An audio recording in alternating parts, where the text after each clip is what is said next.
श्री जगदम्बिकाए नमः। सभी भक्तों को सादर प्रणाम।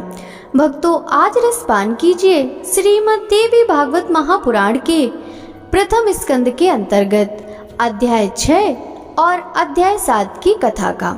ऋषिगण बोले, हे सौम, आपने मधु और कैटभ के साथ भगवान विष्णु द्वारा महासिंधु में 5000 वर्षों तक युद्ध किए जाने की पहले चर्चा की थी। महावीर संपन्न, किसी से भी पराभूत न होने वाले तथा देवताओं से भी अपराजे वे दोनों दानव उस एकावर्ण जल से किससे प्रादुर्भूत हुए, वे असुर क्यों उत्पन्न हुए तथा भगवान के द्वारा उनका वध क्यों किया गया। हे महामते, आपके यह परम अद्भुत आख्यान हमको सुनाइए। हम लोग यह कथा सुनने को इच्छुक हैं और अति प्रसिद्ध वक्ता हैं। हमारा और आपका यह संपर्क दैव युग से ही हुआ है। मूर्ख के साथ स्थापित किया गया संपर्क विष से भी अधिक अनिष्टकर होता है और इसके विपरीत विद्वानों का संपर्क पीयूष रस के तुल्य माना गया है।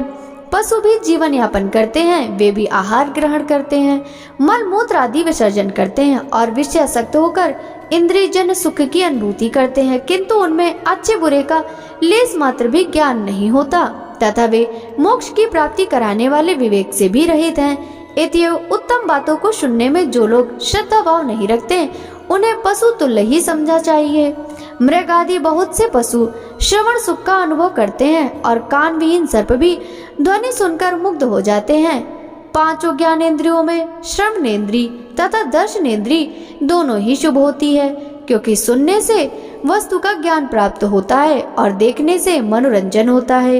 हे महाभाग, विद्वानों ने निर्धारित करके कहा है कि सात्विक, राजस तथा तामस भेदानुसार श्रवण 3 प्रकार का होता है। वेद शास्त्री का श्रवण सात्विक, साहित्य का श्रवण राजस तथा युद्ध संबंधी बातों का दूसरे की निंदा का श्रवण तामस कहा गया है। प्रज्ञावान पंडितों द्वारा सात्विक श्रवण के भी उत्तम, मध्यम तथा अधम ये 3 प्रकार बताए गए हैं। उत्तम श्रवण मोक्ष की प्राप्ति कराने वाला, मध्यम श्रवण स्वर्ग देने वाला तथा अधम श्रवण भोगों की उपलब्धि कराने वाला कहा गया है। विद्वानों ने अच्छी तरह सोच समझकर ऐसा निर्धारण किया है। साहित्य भी 3 प्रकार का होता है। जिस साहित्य में स्वकीय नायिका का वर्णन हो वह उत्तम, जिस साहित्य में वेश्याओं का वर्णन हो वह मध्यम तथा जिस साहित्य में पर स्त्री वर्ण हो वह अधम साहित्य कहा गया है।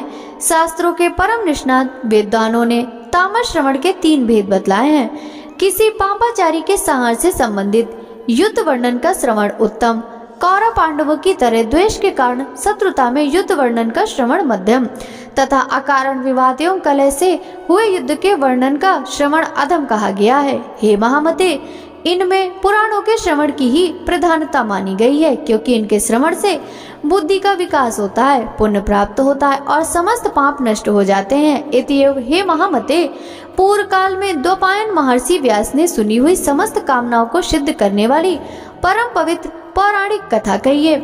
सूत जी बोले, हे महाभाग, इस पृथ्वी लोक में आप लोग धन्य हैं और मैं भी धन्य हूँ, क्योंकि आप लोगों ने कथा श्रवण के प्रति और मुझ में कथा वाचन के प्रति विवेक जागृत हुआ है। पूर्व काल में प्रलयावस्था में जब तीनों लोग महाजल राशि में विलीन हो गए और देवादिदेव भगवान विष्णु से सैया पर सो गए, तब विष्णु के कानों की मैल से मधु कैटभ नामक 2 दानव उत्पन्न हुए और वे महाबली दैत्य उस महासागर में बढ़ने लगे। वे दोनों दैत्य क्रीड़ा करते हुए उसी सागर में इधर उधर भ्रमण करते रहे। एक बार क्रीड़ा परायण विशाल शरीर वाले उन दोनों भाइयों ने विचार किया कि बिना किसी कारण के कोई भी कार्य नहीं होता। यह एक सार्वत्रिक परंपरा है। बिना किसी आधार के आधेय की सत्ता कदापि संभव नहीं है। अतः आधार आधेय का भाव हमारे मन में बार बार आता रहता है। अति विस्तार वाला तथा सुखद यह जल किस आधार पर स्थित है, किसने इसका सृजन किया, यह किस प्रकार उत्पन्न हुआ और इस जल में निमग्न हम लोग कैसे स्थित हैं, हम दोनों कैसे पैदा हुए और किसने हम दोनों को उत्पन्न किया, हमारे माता पिता कौन हैं, इस बात का कोई भी ज्ञान हम दोनों को नहीं है। सूत जी बोले, इस प्रकार चिंतन करते हुए वे किसी निश्चय पर नहीं पहुँचे। तब कैटभ ने जल के भीतर अपने पास स्थित मधु से कहा। कैटभ बोला, हे भाई मधु, हम दोनों कि इस जल में स्थित रहने का कारण कोई अचल महाबली शक्ति है, ऐसा ही मैं मानता हूँ।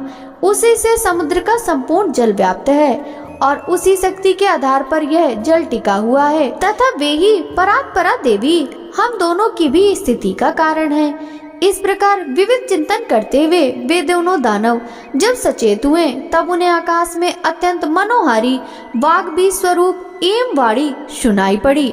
उसे सुनकर उन दोनों ने सम्यक रूप से हृदयगम कर लिया।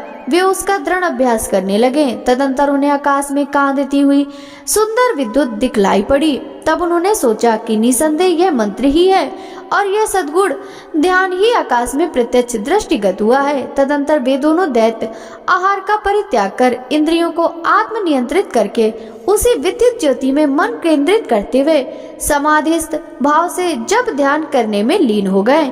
इस प्रकार उन दोनों ने 1000 वर्षों तक कठोर तपस्या की, जिससे वे परात्परा शक्ति उन दोनों पर अतिशय प्रसन्न हो गई।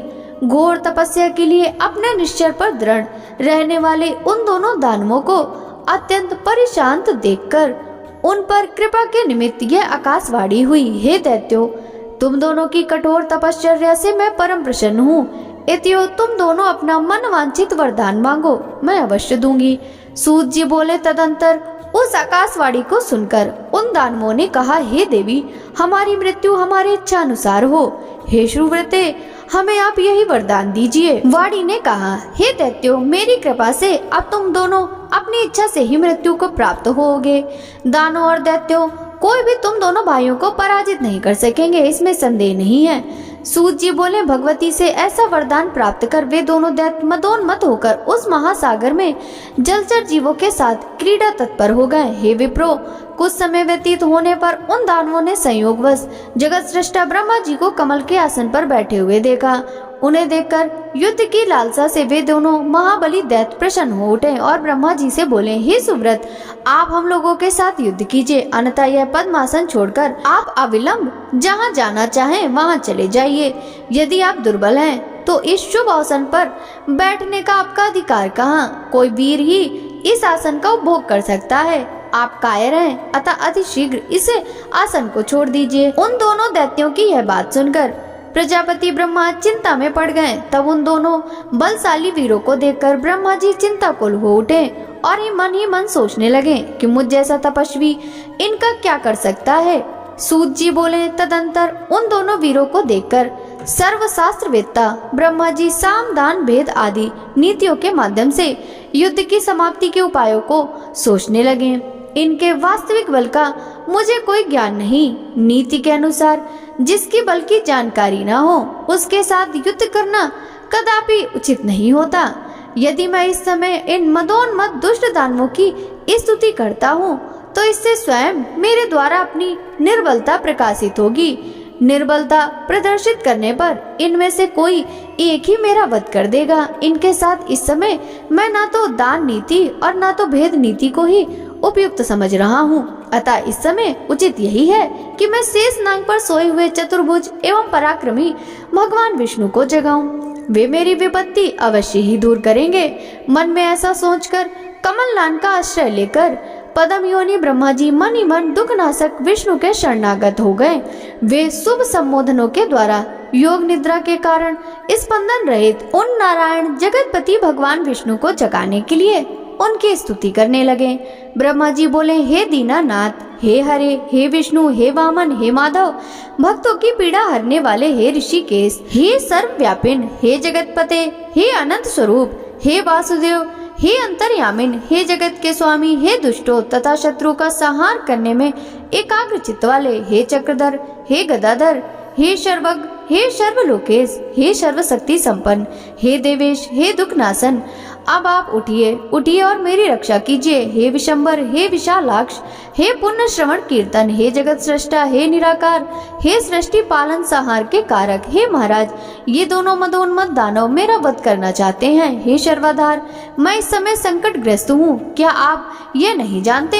हे महाविष्णु, मैं इस समय दुख से अत्यधिक पीड़ित हूँ और आपके शरणागत हूँ। ऐसी स्थिति में यदि आप मेरी उपेक्षा करेंगे तो आपका जगत पालक का नियम निरर्थक हो जाएगा। इस प्रकार स्तुति करने पर भी जब योग निद्रा में लीन भगवान विष्णु नहीं जगे, तब ब्रह्मा जी ने विचार किया कि भगवान विष्णु अवश्य ही शक्ति के अधीन होकर योग निद्रा के वश में हो गए हैं, जिससे ये धर्मात्मा नहीं जग रहे हैं। अब दुख से पीड़ित मैं इस समय क्या करूं? अहंकार के मद में चूर वे दोनों दानव मुझे मारने के उद्देश्य से यहाँ आ गए हैं। अब मैं क्या करूं? कहाँ जाऊं? अब तो मुझे शरण देने वाला भी कोई नहीं है। इस प्रकार मन ही मन सोचते हुए वे एक निष्कर्ष पर पहुंचकर एकाग्रचित हो उन भगवती योग निंदा की स्तुति करने लगे। उन्होंने अपने मन में यह दृढ़ विचार रख लिया कि वे ही महाशक्ति मेरी रक्षा करने में समर्थ हैं, जिन्होंने भगवान विष्णु को भी चेतनाहीन तथा निस्पंद कर दिया है। इस लोक में जैसे मृत प्राणी को शब्द आदि गुणों का आभास नहीं होता, उसी प्रकार निद्रा के कारण आपने नेत्र मूंदे हुए भगवान विष्णु कुछ भी जान सकने में असमर्थ हैं।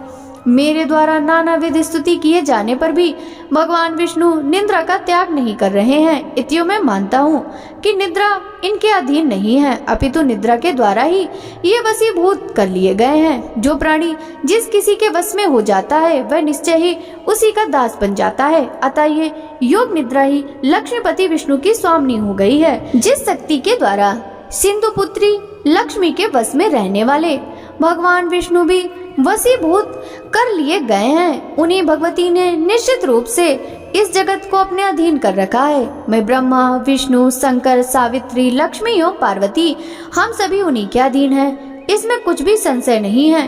भगवान विष्णु भी जिस शक्ति के वशीभूत होकर विवश हुए से उसी प्रकार सो रहे हैं, जिस प्रकार एक समान प्राणी सोता है। तब अन्य महापुरुषों के विषय में क्या कहा जाए। अतः मैं योग निद्रा का ही स्तवन करूंगा, जिनकी कृपा से निद्रा मुक्त होकर जनार्दन सनातन भगवान वासुदेव युद्ध के लिए उद्योग करेंगे। तदंतर ऐसा निश्चय कर कमल नाल पर विराजमान ब्रह्मा जी भगवान विष्णु के अंगों में व्याप्त उस योग निद्रा की स्तुति करने लगे। ब्रह्मा जी बोले, हे देवी, इस जगत का कारण आप ही हैं। वेद वाक्यों से मुझे ऐसा ज्ञात हुआ है। हे हम, आपकी शक्ति से संपूर्ण विश्व को ज्ञान देने वाले पुरुषोत्तम भगवान विष्णु भी इस समय योग निद्रा के वश में हो गए हैं। हे माता, समग्र लोक को मोहित कर देने वाली आपकी लीला को कौन जा सकता है। आपकी इस लीला से मैं तो मूढ़ हो गया हूँ और ये विष्णु परवश होकर सो रहे हैं। हे समस्त प्राणियों के मन में निवास करने वाली भगवती, करोड़ों देवताओं में भी ऐसा कौन विज्ञ है जो ऐसी आप निर्गुणा का रहस्य जान सके। शांग शास्त्र के विद्वान पुरुष और प्रकृति से जगत की उत्पत्ति मानते हैं। इनमें वे अचेतन प्रकृति को ही जगत को उत्पन्न करने वाली बताते हैं। तो फिर क्या आप वैसी ही अचेतन हैं? किंतु यदि आप जड़ होती तो इन जगतधार विष्णु को इस समय चेतना रहित कैसे कर देती। हे महामाये, आप सगुण रूप धारण कर नानाविध लीलाएं करती रहती हैं। अतः आपके रहस्यमय कार्यों का सम्यक ज्ञान करने में भला कौन समर्थ है। हे भवानी, मुनिगण संध्या नाम से आपके गुणों को परिकल्पित करके तीनों समय प्रातः, मध्याह्न, सायं निश्चित रूप से आपका ही ध्यान करते हैं। हे देवी, आप बुद्धि स्वरूपा होकर समस्त लोगों को ज्ञान देती हैं और लक्ष्मी रूप से सदैव देवताओं को सुख प्रदान करती हैं। हे माता, संपूर्ण प्राणियों में कीर्ति, मति, धृति, कांति, श्रद्धा एवं रति रूप में आप ही विद्यमान हैं। हे देवी, प्रगाढ़ निद्रा के वशीभूत विष्णु को देखकर विषम दुख की स्थिति प्राप्त हुए मुझको यह प्रमाण मिल गया कि आप ही निसंदेह संपूर्ण जगत की जननी हैं। इस विषय में अब सैकड़ों तर्क वितर्क की कोई आवश्यकता नहीं। हे देवी, आप वेद शास्त्रों के पारदर्शी विद्वानों की समझ से भी परे हैं और वेद भी आपको पूर्ण रूप से नहीं जानते, क्योंकि उन वेदों की उत्पत्ति का भी कारण आप ही हैं। आपका यह संपूर्ण रहस्यमय क्रियाकलाप सबको प्रत्यक्ष दिखाई देता है।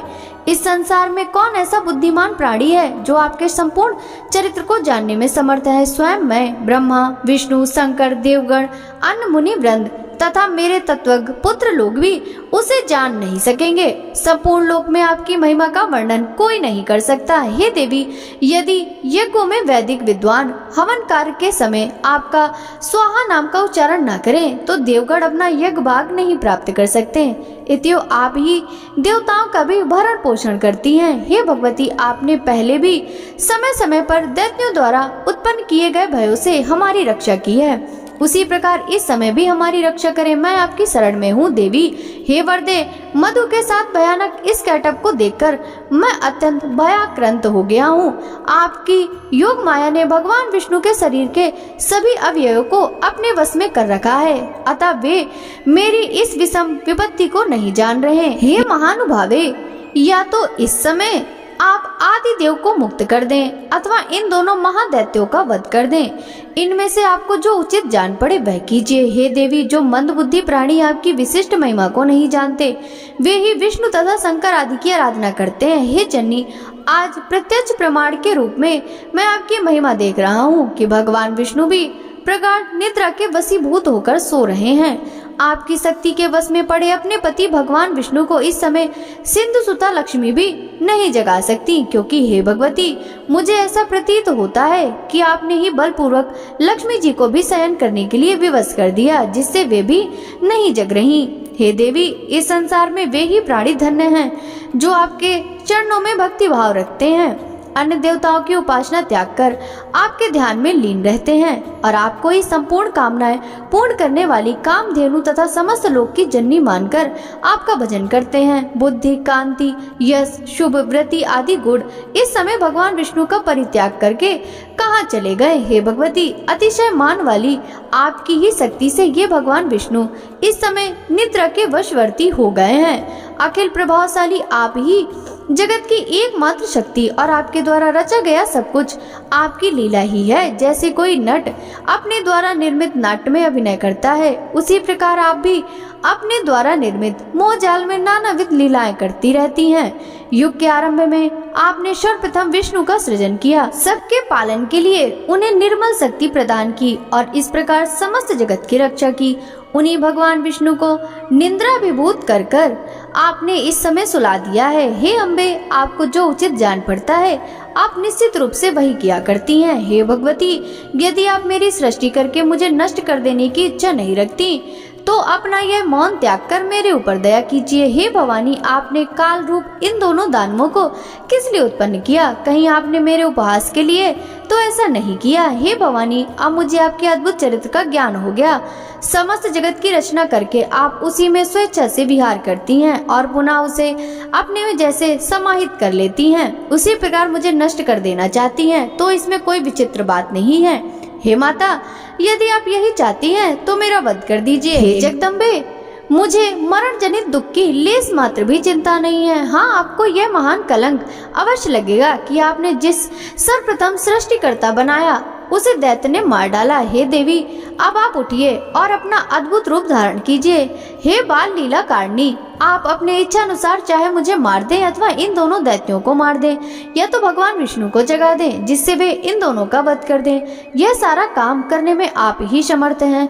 सूत जी बोले, ब्रह्मा जी द्वारा इस प्रकार स्तुति किए जाने पर विष्णु के शरीर से निकलकर तामसी देवी उनके समीप खड़ी हो गईं। तदंतर अतुलित तेज वाले विष्णु के समस्त अंगों को छोड़कर योग निद्रा उन दोनों का संहार करने के लिए बाहर निकल आईं।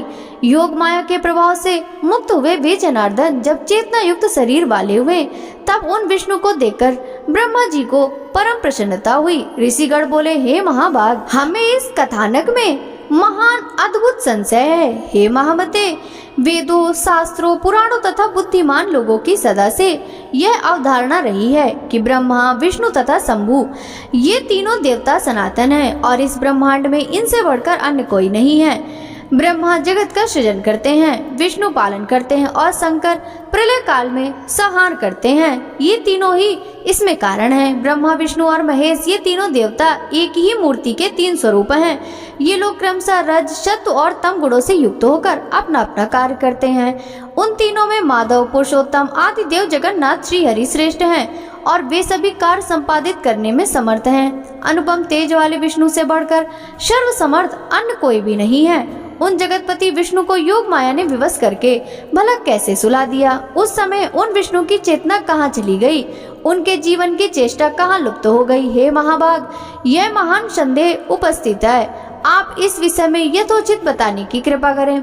जिस शक्ति के विषय में आप पहले बता चुके हैं कि उसने भगवान विष्णु को भी पराभूत कर दिया था, वह कौन सी शक्ति? वह शक्ति कहाँ से उद्भव हुई, शक्ति संपन्न कैसी हुई तथा उसका स्वरूप क्या है?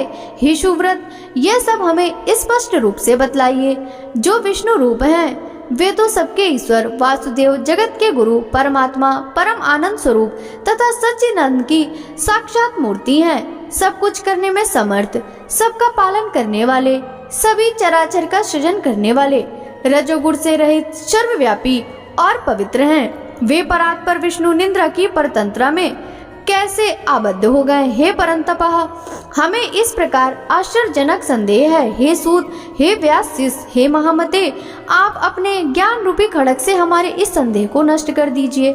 सूत जी बोले, हे मुनिजन, इस चराचर जगत में ऐसा कौन है जो इस शंका का समाधान कर सके? जबकि ब्रह्मा के पुत्र शनकादि मुनि तथा नारद, कपिल आदि भी इस समय मोहित से हो जाते हैं। हे मुनि श्रेष्ठ, हे महाभाग, जब इस जटिल समस्या के समाधान में मैं क्या करूं? देवताओं ने भगवान विष्णु ही सर्वव्यापी एवं सब भूतों के रक्षक कहे गए हैं। उन्हीं से इस चराचर समस्त विराट संसार की सृष्टि हुई। वे सभी देवता परात्पर परमात्मा को नमस्कार करके नारायण, ऋषिकेश, वासुदेव, जनार्दन रूप में उनकी उपासना करते हैं। कुछ लोग महादेव, शंकर, शशि शेखर, त्रिनेत्र, पंचव्रत, शूलपाणी और वृषभध्वज के रूप में उन्हीं की उपासना करते हैं। सभी वेदों में भी त्र्यंबकम, कपर्दी, पंचवक्त्र, गौरी देह धारणी, कैलाशवासी, सर्वशक्ति समन्वित, भूतगणों से सेवित, दक्ष यज्ञ विध्वंसक आदि नामों से उनका गुणगान किया करते हैं। हे महाभागो, वैदिक विद्वान लोग शूर आदि नामों से भी नित्य प्रातः, सायं तथा मध्य काल में संध्या करते समय विविध प्रकार की स्तुतियों से उन्हीं की प्रार्थना करते हैं। सभी वेदों में शूर उपासना श्रेष्ठ कही गई है तथा उन महात्मा का नाम परमात्मा कहा गया है। वेदों में सर्वत्र वेदज्ञों द्वारा अग्निदेव को भी स्तुति की गई है। वहाँ त्रिलोकेश, इंद्र, वरुण तथा अन्य देवताओं की भी स्तुति की गई है। जिस प्रकार गंगा अनेक धाराओं में विद्यमान रहकर प्रवाहित होती है, उसी प्रकार महर्षियों द्वारा भगवान विष्णु भी सभी देवताओं में विद्यमान बताए गए हैं। मनीषी विद्वानों ने 3 प्रकार के मुख्य प्रमाण बताए हैं, प्रत्यक्ष, अनुमान और तीसरा शब्द प्रमाण। अन्य न्याय के पंडित 4 प्रमाण मानते हैं, प्रत्यक्ष, अनुमान, उपमान और शब्द प्रमाण, परंतु अन्य मीमांसा के विद्वान लोग अर्थापति को लेकर 5 प्रमाण मानते हैं।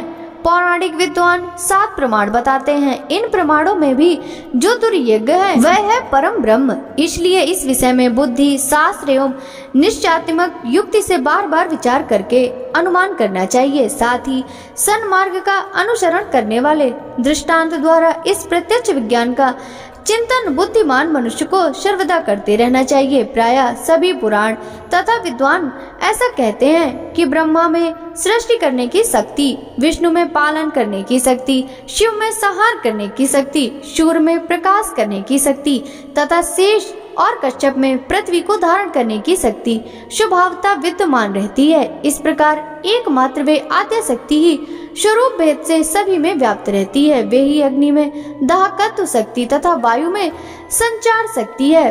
कुंडली शक्ति के बिना शिव भी शव बन जाते हैं। विद्वान लोग शक्तिहीन जीव को निर्जीव एवं असमर्थ कहते हैं। एतएव हे मुनि जनों, ब्रह्मा से लेकर तृण पर्यंत सभी पदार्थ इस संसार में शक्ति के बिना सर्वथा हे हैं, क्योंकि स्थावर जंगम सभी जीवों में वह शक्ति ही काम करती है। यहाँ तक कि शक्तिहीन पुरुष शत्रु पर विजयी होने, चलने फिरने तथा भोजन करने में भी सर्वथा असमर्थ रहता है।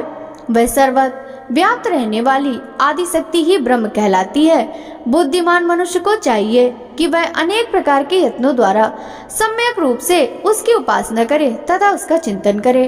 भगवान विष्णु में सात्विकी शक्ति रहती है, जिसके बिना वे अकर्मण्य हो जाते हैं। ब्रह्मा में राजसी शक्ति रहती है, वे शक्तिहीन होकर सृष्टि कार्य नहीं कर सकते, और शिव में तामसी शक्ति रहती है, जिसके बल पर वे संहार कृत्य संपादित करते हैं। इस विषय पर मन से बार बार विचार करके तर्क वितर्क करते रहना चाहिए। शक्ति ही संपूर्ण ब्रह्मांड की रचना करती है, सबका पालन करती है और इच्छानुसार इस चराचर जगत का संहार करती है। उसके बिना विष्णु, शिव, इंद्र, ब्रह्मा, अग्नि और सूर्य, वरुण कोई भी अपने अपने कार्य में किसी प्रकार भी समर्थ नहीं हो सकते। वे देवगण शक्ति युक्त होने पर ही अपने अपने कार्यों को संपादित करते रहते हैं। प्रत्येक कार्य कारण में वही शक्ति प्रत्यक्ष दृष्टिगोचर होती है।